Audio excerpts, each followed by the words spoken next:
Hi, Doug Wheeler here. Just want to take a few minutes of your time to first remind you, if you haven't signed up for next Thursday evening at 7 o'clock, Walter Brueggemann, an evening with Walter Brueggemann, When Pain Disrupts Certainty.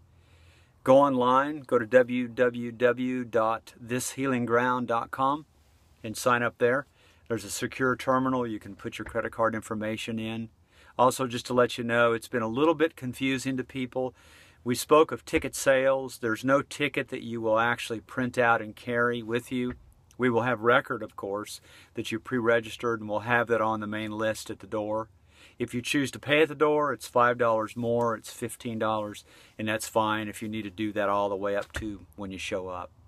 Let me say just a few things in closing about Walter coming and what he's going to be talking about. Rather than giving away the content of When Pain Disrupts Certainty, I think the title speaks to that Walter's going to be clearly, and if you know anything about Walter, or if you've talked to anybody who knows about his work, or has listened to him online, or seen him live, that he will, in a very creative way, speak about the reality of our times, to speak about what we as people go through in these times, what men are dealing with, and the impact of that even within marriages and within family and within our work life.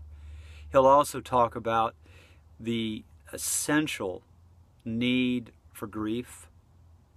And rather than just running away from the fear of grief because it sounds dark and foreboding, but grief comes in a lot of different forms.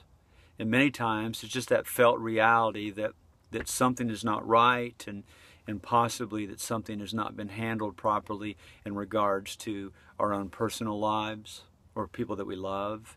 And in that grief space, dealing with it honestly, it then is able to birth hope. And not a fake kind of falsified hope, or not even trying to trump up being optimistic, but actually hope that creates new possibilities.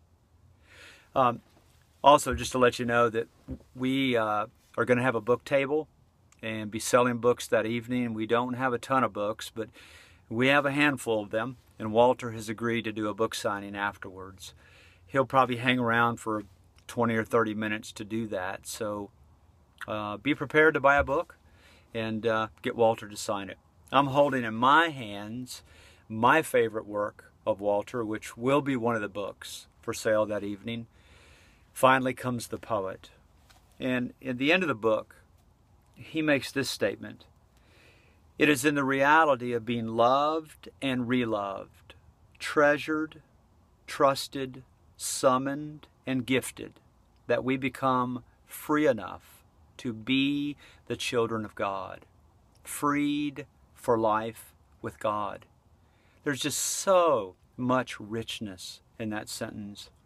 But for me, the most gripping thing are those first words of to be loved and reloved. And he speaks about that in reality, something experiential, that we know that we're loved, but then we all know that we have to be reminded and refreshed in that place of being reloved. And he'll be talking about some of that on next Thursday evening, March the 12th at 7 p.m. Thank you so much for how much excitement and buzz there is about this event. I've used the word epic in regards to what it promises to deliver.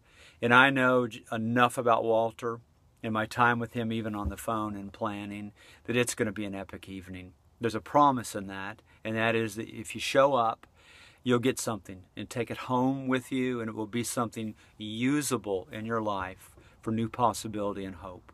God bless you, and I look forward to seeing you that evening.